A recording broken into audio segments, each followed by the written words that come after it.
টানা বর্ষণ ও পাহাড়ি ঢলে সৃষ্ট বন্যায় দক্ষিণ চট্টগ্রামের প্রধান সবজি উৎপাদন এলাকা শঙ্খ নদীর চরাঞ্চল প্লাবিত হওয়ায় আঞ্চলিক পাইকারি বাজার দোহাজারী কাঁচা বাজারে সবজির দামে আগুন লেগেছে।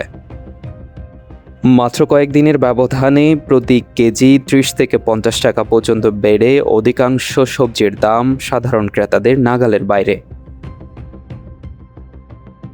আর বন্যার কারণে আমাদের ২০০০ শঙ্কর পারে যে সমস্ত আপনার কৃষকের সবজি বাগান রয়েছে সেই বাগান নষ্ট হওয়াতে আমরা আগে যে বরগড়ি কিনতাম আপনার বরগড়ি ৬০ থেকে ৭০ টাকা, এখন এগুলি ১২০ টাকা। আপনার কাঁকরোল ১০০ থেকে ১২০ টাকা, মানে প্রত্যেক সবজি এখন ১০০ টাকার উপরেই আমাদেরকে কিনতে হচ্ছে। যেগুলো আগে ৪০ থেকে ৬০ টাকার মধ্যে কিনতাম, এখন এগুলো সবগুলো ১০০ টাকার উপরে।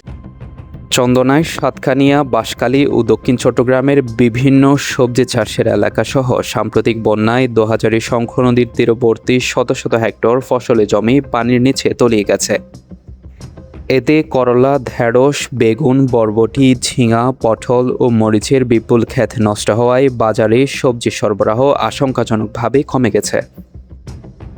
স্থানীয় যোগান না থাকায় দূরের এলাকা থেকে বাড়তি পরিবহন খরচে সবজি আনতে গিয়ে আড়তদার ও পাইকারদের খরচ বেড়েছে, যার প্রভাব সরাসরি পড়েছে খুচরা বাজারে।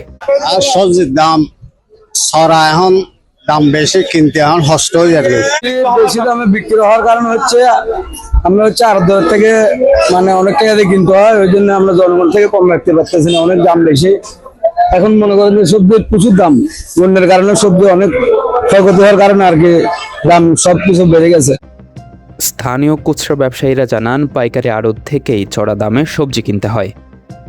অন্যদিকে দোহাজারী আড়তদাররা জানান, বন্যায় চরাঞ্চলের ক্ষেত ডুবে যাওয়া এবং সড়ক যোগাযোগ বিচ্ছিন্ন হওয়ায় পণ্যের স্বাভাবিক যোগান ভেঙে পড়েছে। আমাদের চট্টগ্রামে বন্যার কারণে সবকিছু ডুবে গেছে, এজন্য আমাদেরকে বেশি দামে মাল কিনতে হচ্ছে, এজন্য বেশি দামে বেচতে হইতেছে। আমরা যদি কম দামে মাল কিনতে পারি অবশ্যই আমরা কম দামে বিক্রি করব। আমাদের এখন এই শাকসবজি নেই, সবকিছু ডুবে গেছে এলাকায় সব, তো বাইরে থেকে মাল আসতেছে, যার কারণে আমাদেরকে বেশি দামে মাল বিক্রি করতে হইতেছে। সাধারণ ক্রেতাদের দাবি, অসাধু সিন্ডিকেট যেন কৃত্রিম সংকট তৈরি করে অতিরিক্ত মুনাফা লুটতে না পারে, সেজন্য দোহাজারী বাজারে প্রশাসনিক নজরদারি ও নিয়মিত বাজার মনিটরিং জোরদার করা প্রয়োজন। চট্টগ্রামের চন্দনাইশ থেকে ইয়াসিন ইসলাম হৃদয়ের প্রতিবেদনে আমি আবু সাইদ মোহাম্মদ সোহেল, WGB।